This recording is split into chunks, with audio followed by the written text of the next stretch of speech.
Sa isang mapayapang kaharian na ang ngalan ay Brabania, namumuno ang isang magaling at maginoong hari, si Haring Fernando. Kasama niyang namumuno ang kanyang kabiyak na si Reyna Valeriana, isang mapagmahal at minamahal na reyna ng Brabania. Silang dalawa ay binayayaan ng tatlong binatang matitigas. Sa paglaon ng panahon ay naging mga pantas. Si Don Pedro na panganay ay may matindig na pagkainam. Si Don Diego naman ay malumanay, habang si Don Juan naman ay may pusong ginintuan. Galing kung saan lihim nito ay aapaw, aangos niwang mapangla. Isang gabi nang mahimbing na natutulog si Don Fernando, napanaginipan niya ang kanyang bunsong anak na si Don Juan. Di umano ito'y nililo at pinatay ng dalawang tampalasan.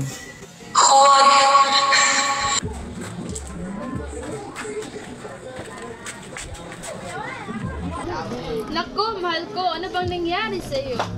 Sakit mo po, haring mahal, ay bunga ng pangipad. Mabigat man at masilag. May mabisang gamutan. May isang ibon na ang pangalan ay Adarna. Kapag ito'y marinig mo, nung gumanta, ang sakit mo ay mawala.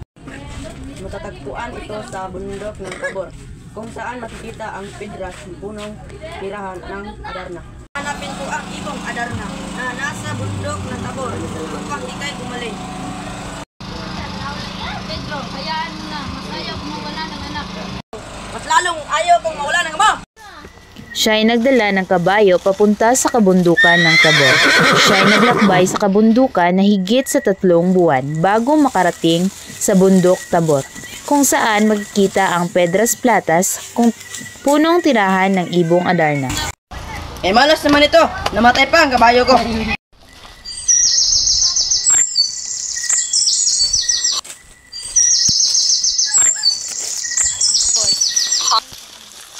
Hanggang sa Natanaw ko na ang Pedras Platas, napakaganda ng kapaligiran, lalong-lalo na ng punong kahoy na ginto. dumating ang ibong Adarna at nagsimula ang umawit. Galing kung saan lihim nito ay aapaw, aangos niwang mapangla.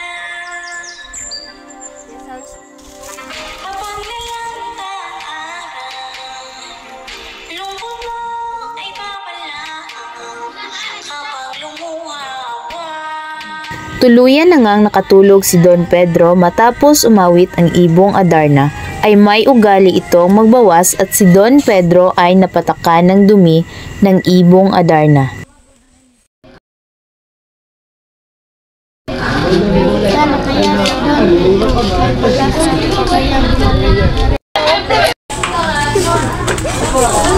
Dunigo, kaya tagal lang nawawala ang inyong kagandang kapatid. Panahon nang ikay pumunta sa bundok Tabor upang hanapin ang inyong kapatid at ang makagagamot sa iyong ama. Naglakbay si Don Diego patungo sa bundok Tabor na hindi nagpaalam sa kanyang mga magulang. Inabot ng 5 buwan ang paglalakbay ni Don Diego bago makarating sa patutunguhan. Nagdaan pa ang ilang oras bago niya matuntun ang punong kaniyang hinahanap. Ano bang laking hiwaga? Ganong ganda, nakakaakit sa mata. Ma'am, malalim na ang gabi. Ako'y mamahinga muna.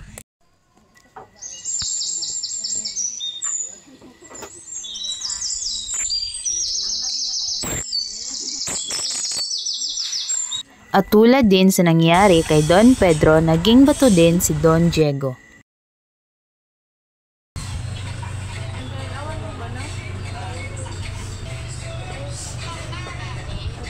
Naku, mahal ko, masama ako pagkakot kina Don Pedro. Ano ba dapat gawin? Aking pinakamahal na ama, tinanais ko kung hanapin ang ibang Adarna. Gawin din ang aking mga kapatid, si Don Diego. Masakit man sa kalooban ni na Don Fernando at Doña Valeriana na mawalay ang pinakamamahal nilang anak, ay wala silang magagawa dahil sa paghahangad ni Don Juan. Iyo, tulungan mo ako. Ako gutom na. Ito, tinapay, bawal mo sa paglalakbay. Salamat. Ano ba ang ipagkalilingkod ko sa iyo? Saan ba makikita ang ibong Adarna na napakaganda? Punta mo sa Pedras Platas, pumunta ka muna sa isang dampang na maliit. Maraming salamat po. Teka, may isa pa akong bili. Baunin mo ang pagtitiwala sa iyong sarili para hindi ka mag-isang buhay. Ito, tinapay bilang aking pasasalamat at malayo pa ang iyong lalakbayin. Hindi ko na maaaring bawiin ang aking binigay na. Maraming salamat po, Ginoo. Maraming salamat din po.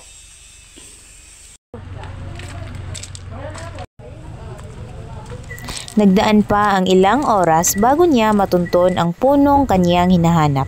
Nang makarating na si Don Juan sa Pedras Platas, sinunod niya ang pinayo ng matandang ermitanyo.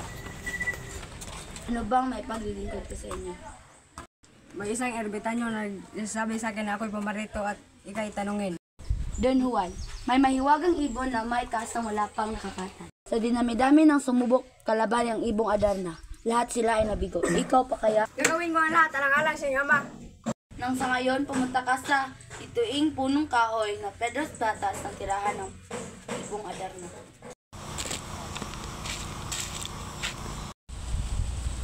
Narito na ang ibong Adarna. Ama, ako naririto na.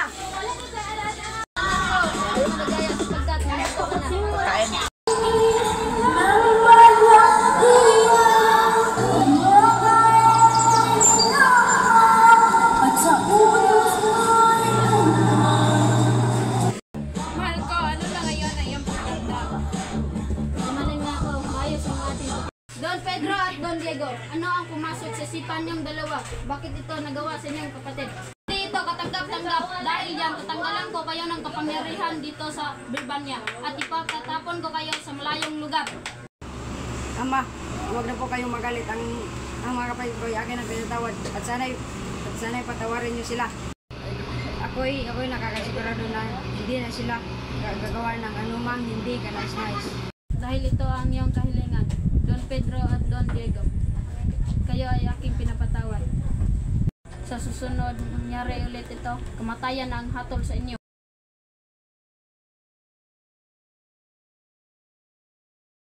Napagkasunduan ng magkakapatid na bantayan nila ang Adarna. Tigta 3 oras sila sa pagbabantay.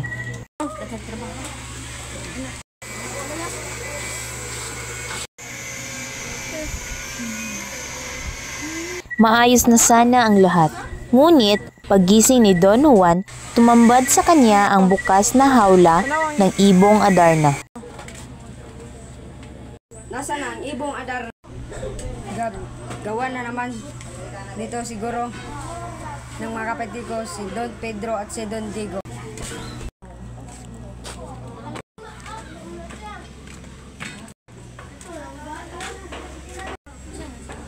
Nasaan na ang ibong Adarna? Ama, hindi po namin alam. Ang alam po namin ay si Don Juan, ang huling nagbantay sa ibong Adarna. Mga anak, hanapin niyo si Don Juan. Iuwi niyo siya dito sa palayan.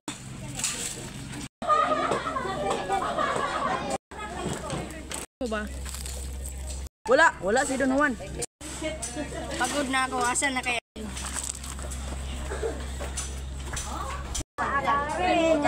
O si Don Juan. Huwag nang balikan ang ating. Kung ibig nyo, huwag nang balikan ang ating mga magulang. Pabayaan ninyo sila sa Birbanya at dito na kayo tumira. Kasi natin 3 ang ating kapalaran sa ibang kaharian. Ang balon ito'y mahiwag. Natapos ko na ang bantay higante. Kailangan natin umuwi sa kaharian. Pero Nang teka, nakarating bago si tayo Don Juan umalis, sa loob ng balon, siya ligtas ay mo muna namangha ang sa ganda kapatid ng na palasyong gawa binantayan ng sa serpente. ginto at pilak at lalong-lalo Sige, na sa gagawin ganda ko ni para Doña sa'yo. Juan. Nora, Sino ka ba? At anong kailangan mo dito? umahal ko. Nandito ako para iligtas. Umalis ka na dito, baka mapahama ka pa. Serpente, lumabas ka, harapin mo.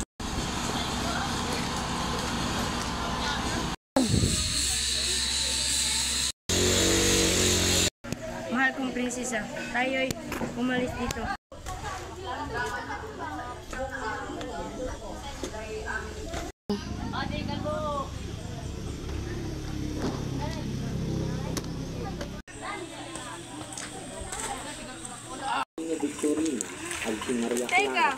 Umiral na naman ang inggit ni na Don Pedro at Don Diego sa kanilang bunsong kapatid, na muli itong nagtatagumpay sa pakikipagsapalaran sa ilalim ng balon. Dagdag pa rito si Leonorang napakaganda na bumihag sa puso ni Don Pedro. Matagal ko na kayong hinihintay. Nasaan na si Juan? Ama, di po namin nakita si Juan. Hindi ito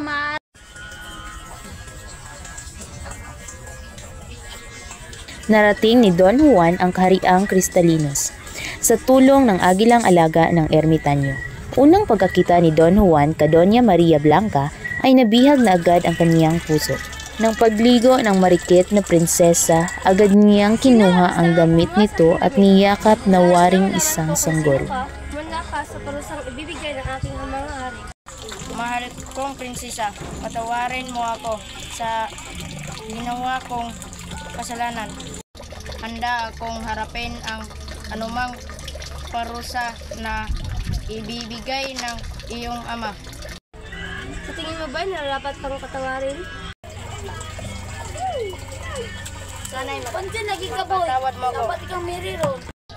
O maginoong prinsipe, ikay tumayo na sapagkat ikay aking napapatawad.